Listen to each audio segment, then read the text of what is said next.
ಈ ದೇಶಕ್ಕೆ ಅನ್ನ ಕೊಡುವಂತ ರೈತ ಇವತ್ತನ್ನ ಬೆಳೆದು ಬೆಳೆಗೆ ಒಂದು ಸರಿಯಾದ ಬೆಲೆ ಕೊಡ್ಲಿ, ನ್ಯಾಯ ಕೊಡ್ಲಿ ಅಂತ ರಸ್ತೆ ಮೇಲೆ ಬಂದ್ ಕುಂದ್ರುವಂತ ಪರಿಸ್ಥಿತಿ ಬಂದೈತಲ್ಲ, ಇದನ್ನ ನೋಡಿದ್ರೆ ನಿಜಕ್ಕೂ ಹೊಟ್ಟೆ ಉರಿತೈತಿ. ರೈತ ಅನ್ನ ಕೊಡವ, ಅವ ದೇವಸ್ಥಾನದಾಗ ಇರ್ಬೇಕು. ಅವನು ತಂದ ಬೀದಿ ಮೇಲೆ ಕುಂದ್ರಿಸಿವಲ್ಲ, ನಮಗೆಲ್ಲರಿಗೂ ನಾಚಿಕೆ ಆಗ್ಬೇಕು. ಈ ದೇಶದೊಳಗ ಜೈ ಜವಾನ್ ಜೈ ಕಿಸಾನ್ ಅಂತ ಹೇಳ್ತೀವಿ. ರೈತ ದೇಶದ ಬೆನ್ನೆಲುಬು ಅಂತ ಹೇಳ್ತೀವಿ. ರೈತನ ದೇವರಂತೇಳಿ ಮಾಡಿಕೊಂಡಿಸ್ಬಿಟ್ಟಿವಿ. ಆದ್ರೆ ರೈತರಿಗೆ ನಾವೇನು ಕೊಡಾತೀವಿ ಅನ್ನೋದನ್ನ ಮರೆತು ಬಿಟ್ಟಿವಿ. ನಾನು ಬಹಳ ಸಲ ಅನ್ಕೋತಿರ್ತೇನೆ, ಇದ್ರೊಳಗ ನಮ್ದು ಬಹಳ ದೊಡ್ಡ ತಪ್ಪೈತಿ. ಯಾಕಪ್ಪ ಅಂತಂದ್ರೆ ನಾವು ಈ ಶ್ರೀಮಂತ ವ್ಯಕ್ತಿಗಳನ್ನ ನಮ್ಮ ನಾಯಕರನ್ನಾಗಿ ಆರ್ಸಾತೀವಲ್ಲ, ಅಲ್ಲಿ ನಾವು ತಪ್ಪಾಕತ್ತೀವಿ. ನಮ್ಮ ಲೀಡರ್ ಯಾರು ಇರ್ಬೇಕಪ್ಪ ಅಂತಂದ್ರೆ ಬಹಳ ದೊಡ್ಡ ಶ್ರೀಮಂತರಿರ್ಬೇಕು ಅಂತೀವಿ. ಈಗ ಒಂದ್ ರೀತಿ ಒಳಗ ಮಕ್ಕಳನ್ನ ಹಡಿಲಾರ್ದ ಬಂಜಿ ಬಾನಿಂತಾನ ಕಚ್ಚರ ಏನ್ ಬಾನಿಂತಾನ ಮಾಡಕ್ಕಿದಾಳಕಿ.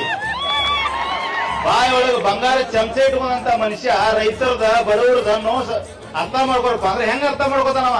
ಮಾಡ್ಕೊಳಕ್ ಸಾಧ್ಯನೇ ಇಲ್ಲ. ಇನ್ನೊಂದ್ ರೀತಿ ಒಳಗೆ ನಾವು ಎಡವಾಗ್ತಿರೋದೇನಪ್ಪ ಅಂತಂದ್ರ ನಾವು ಜಾತಿ ನೋಡಿ ರಾಜಕಾರಣಿಗಳಿಗೆ ಓಟ್ ಹಾಕತ್ತೀವಿ, ಅಲ್ಲಿ ನಾವು ತಪ್ಪಾಕತ್ತೀವಿ. ತಾಮ್ರದ ದುಡ್ಡ ತಾಯಿ ಮಕ್ಕಳನ್ನ ಕೆಡಿಸ್ತೈತೆ ಅನ್ನೋ ಮಾತು ಸುಳ್ಳಾಗಂಗಿಲ್ರಿ. ಅಂತದ್ರಾಗ ಯಾವ ಒಬ್ಬ ನಮ್ ಜಾತಿ ಅಂತ ಓಟ್ ಹಾಕಿದ್ರ ನಮ್ ಸಲುವಾಗಿ ಬಂದ್ ನಿಲ್ತಾನೋ ಅದ್ ಅನ್ಕೊಂತೀವಿ ಅಂದ್ರ ಅದು ನಮ್ ಹುಡ್ಸ್ತಾನ ಅಷ್ಟ. ಸಹಾಯ ಮಾಡೋದು ದೊಡ್ಡದಲ್ಲ, ಯಾರಿಗ್ ಮಾಡ್ತೀವಿ ಅನ್ನೋದು ಬಹಳ ಇಂಪಾರ್ಟೆಂಟ್. ಹಂಗ ನಾವು ಓಟ್ ಹಾಕೋದು ದೊಡ್ಡದಲ್ಲ, ಯಾರಿಗ್ ಹಾಕ್ತಿವಿ ಅನ್ನೋದು ಇಂಪಾರ್ಟೆಂಟ್. ಯಾರಿಗ್ ಹಾಕ್ತಿವಿ ಅವ್ರು ಸಿಂಹಗಳ ಜೊತೆ ನಮ್ ಹಿಂದೆ ಬಂದ್ ನಿಂದಿರ್ಬೇಕು. ಹಾವೇನ ಜೊತೆ ನಮ್ಮನ್ನು ಕಡಿಬಾರದು. 1 ಟನ್ ಕಬ್ಬಿನಿಂದ ಎಷ್ಟು ಸಕ್ಕರೆ ತಯಾರಾಗುತ್ತ, ಎಷ್ಟು ಎಥನಾಲ್ ತಯಾರಾಗುತ್ತೆ, ಎಷ್ಟು ಪೆಟ್ರೋಲ್ ತಯಾರಾಗುತ್ತೆ, ಎಷ್ಟು ಸ್ಪೀಡ್ ತಯಾರಾಗುತ್ತೆ, ಎಷ್ಟು ಮೊಲಾಜಿಸ್ ತಯಾರಾಗುತ್ತೆ, ಎಷ್ಟು ಕರೆಂಟ್ ತಯಾರಾಗುತ್ತ, ಬೈಗ್ಯಾಸ್ ತಯಾರಾಗುತ್ತ, ಎಲ್ಲರಿಗೂ ಗೊತ್ತೈತಿ. ನಾ ಫ್ಯಾಕ್ಟರಿ ಒಂದ ಮಾತು ಕೇಳುದು, ನಾನು ಒಬ್ಬ ರೈತನ ಮಗ ಆಗಿರೋದ್ರಿಂದ ನಂದು ಒಂದೇ ಒಂದು ಬೇಡಿಕೆ, ನಿಮ್ಮ ಒಂದು ಆ ಲಾಭದೊಳಗೆ ನಾವು ಪಾಲು ಕೇಳಾಕತ್ತಿಲ್ಲ.